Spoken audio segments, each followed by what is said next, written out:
Hello guys, आपला rapid lecture सिरीजचा आजचा topic आहे आहिफेन. आहिफेन आपण का निवडलाय? कारण की तो LAQ साठी प्रिव्हियस इयरला बऱ्याच वेळेस आलेला आहे किंवा त्याच्या आहिफेनच्या ज्या काही अवस्था आहेत त्या अवस्था डायरेक्ट तुम्हाला SCQ ला विचारते. ठीक आहे, जे स्थावर विष आहेत त्यामधले जे काही प्लांट ओरिजिनचे तुम्हाला दिलेले विष आहेत त्यामध्ये आहिफेन, वत्सनाप, कुचला हे जे टॉपिक आहेत ते तुमचे LAQ चे आहेत आणि आपण हे तिन्ही टॉपिक या रॅपिड लेक्चर सिरीज मध्ये कव्हर करण्याचा प्रयत्न करतोय. ठीक आहे, तर मग आपल्याला आता आहिफेन बघायचे. कोणताही पॉइझन जेव्हा आपण बघतो तेव्हा आपण ते 7 ते 8 पॉइंटच्या आधारे तो जो काही पॉइझन आहे तो एक्सप्लेन करायचा प्रयत्न करतो. मग ते पॉइंट कोणते आहेत? आधीच्या लेक्चर्स मध्ये पण तुम्हाला सांगितलेत, पुन्हा या लेक्चर मध्ये मी रिपीट करते. ओके, फर्स्ट पॉइंट आहे ऍक्टिव्ह प्रिन्सिपल, सेकंड आहे mode of action, fatal dose, fatal period, sign and symptoms, then postmortem lividity, medico legal aspects and treatment. हे 8 पॉइंट प्रत्येक एका पॉइझनचे तुम्हाला माहिती असणं गरजेचं.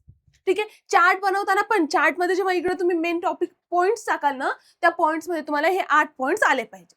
ठीक आहे, करायचं सुरू. आपल्याला बघूया आपण आहिफेन. आहिफेनलाच काय आपण ओपीएम म्हणतो. आणि आहिफेन किंवा ओपीएम तुम्हाला डायरेक्ट आहिफेन कधी विचारतील किंवा कधी कधी ओपीएम पण विचारतील, तेव्हा तुम्हाला कळायला पाहिजे की नेमकं काय लिहायचं. मग लॅटिन नेम काय? पॅपॅवर सोमनिफेरस आहे, फॅमिली पॅपॅवरसी आहे. English name opium, Poppy plant म्हटलं जातं. मराठी नेम मध्ये अफीन, आफूक हे सगळे त्याचे सिनोनिम्स झाले. याच्यावर आपल्याला क्वेश्चन येणार नाही, फक्त आपल्याला काय करायचंय, पॅपावर सोमनिफेरस त्याचं लॅटिन नेम लक्षात ठेवायचंय, फॅमिली पॅपॅवरसी. ठीक आहे, मग आता डायरेक्ट आपल्याला काय यायचं, त्याच्या क्लासिफिकेशन वर यायचंय. आयुर्वेदिक क्लासिफिकेशन, त्याचे जे काही बॉक्स आहे त्या बॉक्स मध्ये वरच हेडिंग आहे स्थावर विष. मग आयुर्वेदिक क्लासिफिकेशन काय? त्याचं स्थावर विष आहे. नंतर त्याचं उपविषामध्ये पण क्लासिफाय केलंय आणि मदकारीमध्ये पण केलेलं आहे. ओके, उपविष, मदकारी आणि स्थावर विष हे काय झाले, त्याचे आयुर्वेदिक वर्गीकरण झाले. मग तेच मॉडर्नचं काय आहे? मॉडर्न मध्ये न्यूरोटॉक्सिक सेरेब्रल सोमेनिफेरस पॉइझन. न्यूरोटॉक्सिक नर्ववर काम करते, न्यूरोटॉक्सिक सेरेब्रल सोमेनिफेरस पॉइझन. ठीक आहे, हे त्याचं क्लासिफिकेशन तुम्हाला लक्षात ठेवायचंय. क्लासिफिकेशन का लक्षात ठेवायचंय? कारण त्याच्यावर डिपेंड असणारे तुमचे sign and symptoms. Sign and symptoms मध्ये आता इथं आपल्याला कळले की न्यूरोटॉक्सिक सेरेब्रल आहे, तर सेरेब्रलच्या रिलेटेड किंवा आपल्या ब्रेनच्या रिलेटेड जास्तीत जास्त त्याच्यामध्ये काय असणार, साइन सिम्पटम असणार.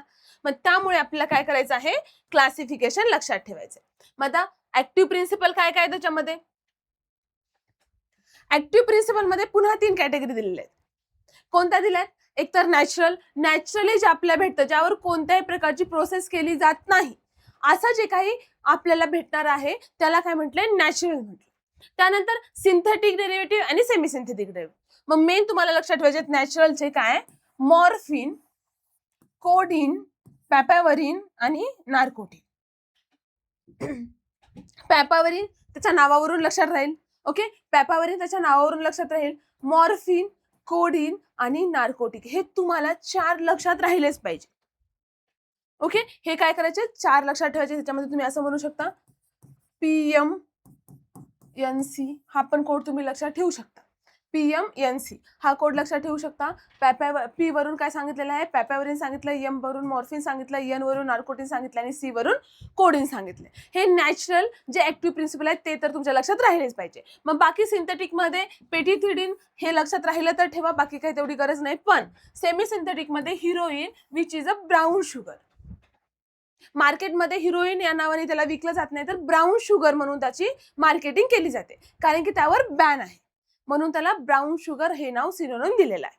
मग काय झाले, ऍक्टिव्ह प्रिन्सिपल मध्ये मेन 4 PMNC, पॅपॅवरिन, मॉर्फिन, नार्कोटिन आणि कोडीन हे काय नॅचरल आहे. आणि पुढे सिंथेटिक आणि सेमी सिंथेटिक सांगितले. मग त्याची लक्षणे काय आहेत? तुम्हाला डायरेक्ट SCQ ला पण क्वेश्चन येतो, लक्षणे किंवा अवस्था वर्णन करा म्हणून. ओके, जेव्हा अवस्था वर्णन करा येतील तेव्हा तुम्हाला 3 अवस्था लिहायच्या. उत्तेजित अवस्था, पहिली अवस्था. पहिली अवस्था काय? उत्तेजित अवस्था. दुसरी अवस्था अवसाद अवस्था आणि तिसरी आहे सुप्त अवस्था. मग उत्तेजित अवस्थेमध्ये काय? Stage of excitement. ओके, यामध्ये सगळे जे काही ऑर्गन्स आहेत, फंक्शन्स आहेत ते कसे जास्त गतीने काम करायला लागतात. पुढे अवसाद अवस्थामध्ये काय? स्टेज ऑफ डिप्रेशन, म्हणजे सगळं काय slow slow slow slow down होतं. आणि थर्ड अवस्था काय? Stage of narcosis. याच्यामध्ये काय? सुप्त अवस्था, निद्रा अवस्था. या अवस्थेमध्ये जर गेला असेल पेशंट तर त्याचा पुढे मृत्यू होऊ शकतो. ठीक आहे. मग 3 अवस्था कोणत्या झाल्या? पहिली आहे उत्तेजित अवस्था, अवसादित अवस्था आणि सुप्त अवस्था. मग आता आपल्याला एका एकाची लक्षणे बघायची. तुम्ही जर इथल्या अवस्था बघितल्या आणि मतदातेच्या अवस्था बघितल्या तर तुम्हाला थोडंफार कोरिलेट होणार आहे.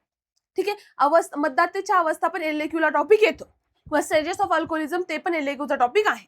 ओके. आता पहिली अवस्था कोणती म्हटलंय? उत्तेजित अवस्था, एक्साइटमेंट. मग याच्यामध्ये जे काही स्वस्थ सुखानुभूती होते, म्हणजे जेव्हा थोड्या प्रमाणामध्ये ड्रग्स इंज्यूज केले जातात किंवा थोड्या प्रमाणामध्ये ड्रग घेतले जातात, ड्रग घेतल्याबरोबर पहिल्या अवस्थेमध्ये व्यक्ती कसा एकदम सुखी असतो.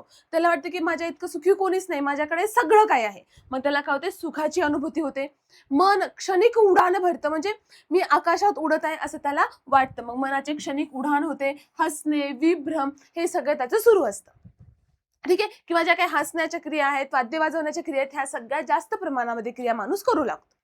नंतर हृदयाची गती वाढते आणि श्वासाला अफूचा गंध येतो. ओके. मग श्वासाला अफूचा गंध आला की समजतं की तिथे कशाची पॉइझनिंग आहे किंवा काय कोणता ड्रग घेतलंय तर ते अफू आहे. मग काय? हृदयाची गती वाढते कारण की एक्साइटमेंट, उत्तेजित अवस्था आहे त्यामुळे हृदयाची गती वाढते. पण या अवस्थेमध्ये कोणत्याही प्रकारचा धोका होत नाही शरीराला. दृष्टीपटल, नाडी, श्वसन यावर कोणताही प्रभाव पडत नाही. प्युपिल, पल्स, रेस्पिरेटरी रेट सगळे काही अनअफेक्टेड असतात, त्यावर काहीही इफेक्ट दिसत नाही. ठीक आहे. मग पहिला अवस्था काय? उत्तेजित अवस्था. यामध्ये सुखाची अनुभूती होते आणि मेन पॉइंट लक्षात ठेवा, हृदयाच्या गतीमध्ये वृद्धी होते. ओके. मग आता पुढे बघा, दुसरी अवस्था काय? अवसादित अवस्था. यामध्ये हळूहळू हळूहळू तो काय करणार? एक्साइटमेंट अवस्थेतून कुठे येणार? तो डिप्रेशनकडे येणार. मग या अवस्थेमध्ये काय? उत्तेजित अवस्थेनंतर काही वेळाने ही अवस्था निर्माण होते. जर डोस जास्त प्रमाणामध्ये असेल तरच ही अवस्था निर्माण होते. मग त्या अवस्थेमध्ये काय होतं? जे काही प्युपिल्स आहेत ते प्युपिल्स काय होतात? कॉन्ट्रॅक्ट होतात. प्युपिलचं कॉन्ट्रॅक्शन होतं. नंतर सायनोसिस ऑफ लिप होतं. सायनोसिस ऑफ लिप का होतं? कारण की ऑक्सिजन प्रॉपर भेटत नाही. ऑक्सिजन प्रॉपर बॉडीला भेटला नाही, त्यामुळे काय? सायनोसिस ऑफ लिप म्हणजे चेहरा, ओठ काय होतात? शावता निर्माण होते. त्यानंतर नाडी आणि श्वासाची गती सामान्य असते पुढे 5 ते 6 तासापर्यंत. ठीक आहे. नाडी आणि श्वासाची गती कशी? सामान्य असते पुढे 5 ते 6 तासापर्यंत. पण त्यानंतर जेव्हा सुप्त अवस्थेत जाईल तेव्हा आपल्याला ते बदललेलं बघायला भेटतं. आणि त्यानंतर काय? ग्लानी, डोकेदुखे, चक्कर, शरीरात जडवता, इंद्रिय क्रियाशीलतेचा ऱ्हास, तंद्रा म्हणजे झोपेच्या अवस्थेत असतो तो व्यक्ती, किंवा जे काही इंद्रिय आहे त्या इंद्रियाच्या क्रिया पण हळूहळू कमी होतात. ठीक आहे. इंद्रियाच्या क्रिया कमी होतात, शारीरिक हालचाली कमी होतात, पण नाडी आणि श्वसनावर काहीही फरक पडत नाही. प्युपिल्स कॉन्ट्रॅक्ट होतात आणि सायनोसिस ऑफ लिप होतं. ओके. हे कोणत्या अवस्थेमध्ये होतं? तर द्वितीय अवस्था, अवसादित अवस्था. पण मग जेव्हा तृतीय अवस्थेमध्ये जातो तेव्हा सगळे डेंजरस साईन दिसतात. त्याला काय म्हटलंय? सुप्त अवस्था म्हटलंय. निद्रावस्था. या अवस्थेमध्ये गंभीर संन्यास अवस्थेमध्ये म्हणजे कोमामध्ये पेशंट जातो. त्याच्या जे काही शरीरातल्या शिथिल पेशी आहेत त्या सगळ्या शिथिल पडतात. म्हणजे त्या व्यक्तीला आपल्याला धरून उठून बसावं लागतं. इतकी पण त्याच्यामध्ये कॅपॅसिटी नसते की तो उठून बसेल म्हणून. मग सगळ्या पेशी काय? शिथिल होतात आणि क्रिया सगळ्या काही समाप्त होतात. टोटल सगळं जे काही मसल्स आहेत त्याच्यामध्ये फ्लॅसिडिटी येते. नंतर जे काही त्याच्या ऍक्टिव्हिटी आहे त्या ऍक्टिव्हिटी हळूहळू हळूहळू कमी व्हायला लागतात. ओके. आणि जेव्हा या अवस्थेमध्ये व्यक्ती येतो तेव्हा जे काही प्युपिल्स आहेत ते टोटली कॉन्ट्रॅक्ट होऊन जातात. आपण आधीच्या अवस्थेत तरी काय म्हटले? पार्शली किंवा कॉन्ट्रॅक्शन सुरू झालेलं असतं, संकुचन सुरू झालेलं असतं. पण या अवस्थेमध्ये नेत्रतारक अत्यंत संकुचित होतात, परंतु मृत्यूपूर्वी काही मिनिटे ते विस्तारित होतात. हा काय झाला? तुमचा एमसीक्यूचा पॉइंट झाला. अहिफेनमध्ये जे काही प्युपिल्स आहेत ते कॉन्ट्रॅक्टेडच असतात, पण काय? डायलेटेड मिनिट बिफोर द डेथच्या थोडा काळ आधी काय होतात? ते डायलेट होतात आणि तेच अरिष्ट सूचक लक्षण आहे. त्यावरून आपल्याला कळतं की आता ह्याची डेथ होणार आहे.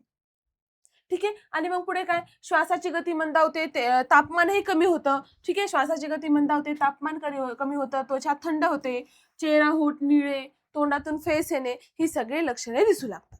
ठीक आहे. चेहरा आणि होठ आणखीन जास्त प्रमाणामध्ये निळसर व्हायला सुरू होतात इथं. कारण की पूर्णतः ऑक्सिजन बॉडीमध्ये नसतंच, सगळं कार्बन डायऑक्साईड असतं. कारण की श्वसनाची गती काय झालेली असते? मंदावलेली असते. त्यामुळे काय इथं होतं? चेहरा आणि होठ निळे होतात. आणि त्यानंतर काय? श्वासाचा अवरोध होऊन मृत्यू होतो त्या पेशंटचा. ही काय झाली तुमची सुप्त अवस्था झाली. सुप्त अवस्थेमध्ये सगळं काही म्हणजे ही लास्ट स्टेज आहे आणि या स्टेजच्या नंतर काय मृत्यू अवस्थाच प्राप्त होणार. ओके. तर मग आयफेनचं काय बघितलं आपण 3 स्टेजेस बघितल्या कोणत्या उत्तेजित, अवसादित आणि सुप्तावस्था. मग आता पुढे त्याचा घातक काळ काय आहे? फिटल डोस आहे ओपीएमचा 2 ग्राम. ओके. फिटल डोस किती आहे 2 ग्राम आहे आणि फिटल पिरियड किती आहे 45 मिनिट्स आहे. मग फिटल डोस मध्ये आणखीन काय सांगितलेलं आहे बघा.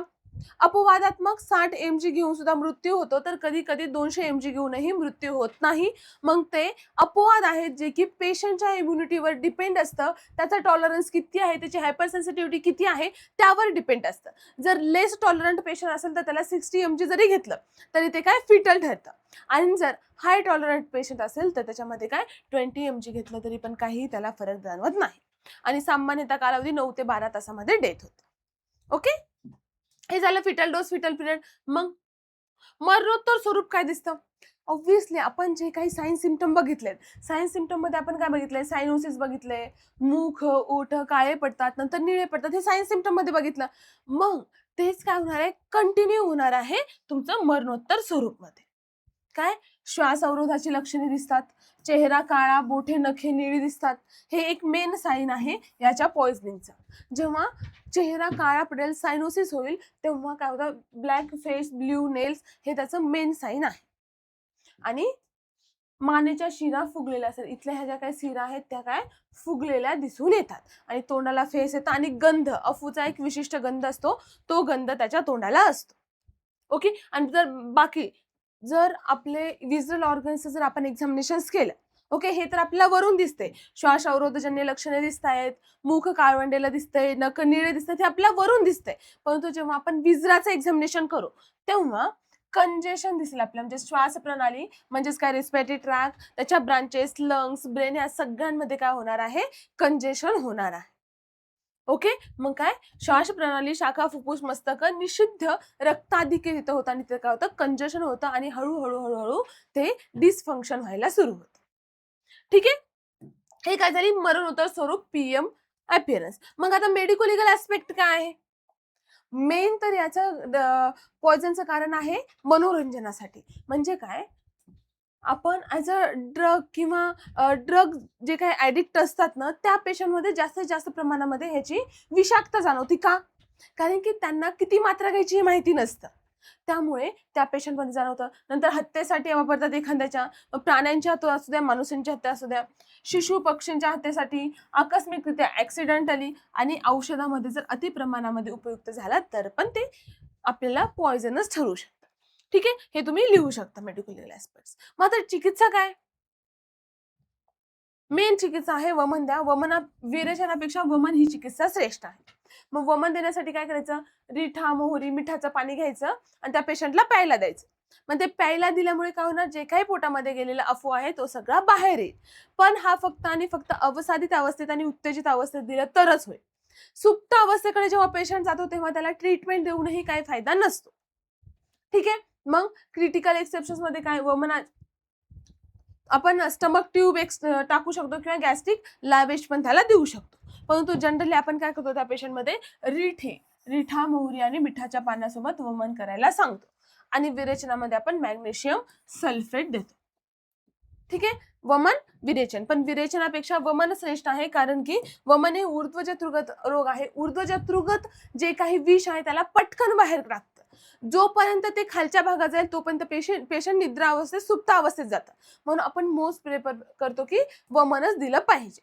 आणि जर वमन दिल्यानंतर पण त्या पेशंटमध्ये किंवा स्टमक वॉश दिल्यानंतरही त्या पेशंटमध्ये जर आपल्याला जर त्याच्यामध्ये जर डिहायड्रेशन जाणवलं तर आपण फ्लुइड देतो किंवा सर्क्युलेशनच्या रिलेटेड जर काही प्रॉब्लेम जाणवलं तर आपण काय करतो कॅरामिन IV थ्रू देतो. त्यानंतर फिजिकल स्टेबिलायझेशन द्यायचं, म्हणजे त्याला जास्त प्रमाणामध्ये थंडी वाजते तर लोकरीच्या कापडामध्ये सगळं अंग गुंडाळून ठेवायचं किंवा हातापायाला मोहरीचे तेल लावायचे. मोहरीचं तेल का लावायचं? मोहरीचं तेल लावल्यावर चून म्हणजे मुंगी आल्यासारखं वाटतं आणि मुंगी आल्यासारखं वाटलं की तो एकदम असा जागृत होतो आणि त्याचं लक्ष सगळं हातापायांकडे जातं. त्यामुळे आपण काय करतो मोहरीचा जास्तीत जास्त वापर करतो आणि मोहरी जे काही अफूची पॉइझनिंग आहे त्याच्यामध्ये चांगलं काम करते. आणि नंतर मग ट्रीटमेंटमध्येच आयुर्वेदिक ट्रीटमेंटमध्ये ह्याचे खूप सारे अँटीडोट आहेत. का अँटिडोट खूप सारे आहेत? कारण की हा खूपच ठिकाणी जनरली सापडला जातो. ठीक आहे. आणि मग त्या ठिकाणचे जे काही रुग्ण आहेत किंवा जे अडोलसंट एज ग्रुपचे जे काही पीपल आहेत ते याचा जास्त प्रमाणामध्ये कन्झ्युम करतात. तर मग त्याचे अँटिडोट जास्तीत जास्त शोधले गेलेत. अँटिडोटमध्ये काय सगळ्यात मेन म्हणजे गोदूध. गोदूध, चिंचेच्या पानाचा रस, त्यानंतर घृत, तुरी, कडुनिंब, एरंडमूल, मकोयत, तेलाबलकल्क, कापूस आणि हिंग. कापूस, हिंगू, त्यानंतर गोदुग्ध, चिंचेच्या पाण्याचा रस, घृत, तुरी हे जे नॉर्मल आहे जे की आपल्याला इझिली अवेलेबल होते. मग जर आपल्याला कळालं की याला अफूची पॉइझनिंग आहे आणि कशाहून करणार आहे? त्याच्या गंधावरून, श्वासाच्या गंधावरून, मुखातून येणाऱ्या गंधावरून करणार आहे. मग तात्काळ त्याला हे अँटिडोट द्यायचे. आणि पेशंट इमर्जन्सी केसमध्ये आलेला आहे, म्हणजे अवसादित अवस्थेमध्येही शेवटी आलाय किंवा सुप्तावस्थेत आलाय, तर त्याला काय करायचे? जहर मोहरा पिष्टी त्याला चाटण द्यायचे. त्याचबरोबर चंद्रोदय चाटण द्यायचे आणि कस्तुरी वापरायची आहे. किंवा मग आपण नंतर जेव्हा पेशंट पूर्ण रिकव्हर होईल, हे अँटिडोट दिले, ट्रीटमेंट दिली, सगळं दिलं, रिकव्हर झाल्यानंतर गोघृत आणि स्वर्णभक्षण द्यायचं. गोघृत आणि स्वर्णभक्षण का? कारण की जेव्हा नेक्स्ट टाइम पॉइझनिंग होईल, नेक्स्ट टाइम तो ड्रग जेव्हा घेईल त्यावेळेस ते जे काही पॉइझन घेणार आहे त्याचा तितका इफेक्ट बॉडीवर होऊ नये म्हणून. म्हणून आपण काय करतो? स्वर्णभस्माने गोघृत त्याला चाटायला देतो. ठीक आहे. मग हे काय झालं तुमचं? आयफेनची पॉइझनिंग झाली. आयफेनच्या पॉइझनिंग मध्ये स्टार्टिंगला आपण लॅटिन नेम फॅमिली बघितली, ऍक्टिव्ह प्रिन्सिपल मध्ये नॅचरल, सिंथेटिक, सेमी सिंथेटिक बघितलं. ओके. त्यानंतर आपण काय बघितलं? स्टेजेस बघितल्या. उत्तेजित, अवसादित, सुप्तावस्था, fatal dose, fatal period, medico legal aspects, PM appearance आणि ऍट द एंडला ट्रीटमेंट. ओके. ट्रीटमेंटमध्ये काय? वमन श्रेष्ठ आहे विरेचनापेक्षा. त्याचे अँटिडोट बघितले वेगवेगळे आणि सपोर्टिव्ह ट्रीटमेंट बघितली. ठीक आहे. क्लिअर सगळ्यांना? तर तुम्हाला याच फॉर्ममध्ये आयफेन जर क्वेश्चन पेपरमध्ये आला तर तुम्हाला याच फॉर्ममध्ये लिहायचं आहे. बिलकुल याच्यात चेंजेस करू नका. अशाला असा आयफेन लिहून काढा. ठीक आहे. क्लिअर सगळ्यांना? ओके. तर मग आपण आता भेटूया पुढच्या लेक्चरमध्ये. आपला असाच एखादा इंटरेस्टेड टॉपिक असेल जो की एक्झामला येण्याचे खूप जास्त चान्सेस आहेत. फक्त तुम्हाला काय करायचं आहे? रेग्युलर जे काही तुमच्यासाठी LAQ SAQच्या सिरीज रेग्युलर सुरू आहेत, प्रत्येक एक सब्जेक्ट सुरू आहेत, फक्त काय करायचं आहे? आयुर्वेदा मराठीला फॉलो करायचं आहे आणि तिथं जे काही सुरू आहे त्याला सिरियसली घेऊन जर तुम्ही केला तर तुमची युनिव्हर्सिटी तुम्हाला एकदम इझी जाणार आहे. ठीक आहे. ओके. चला तर मग आपण इथे थांबूया, भेटूया पुढच्या लेक्चरमध्ये. थँक्यू.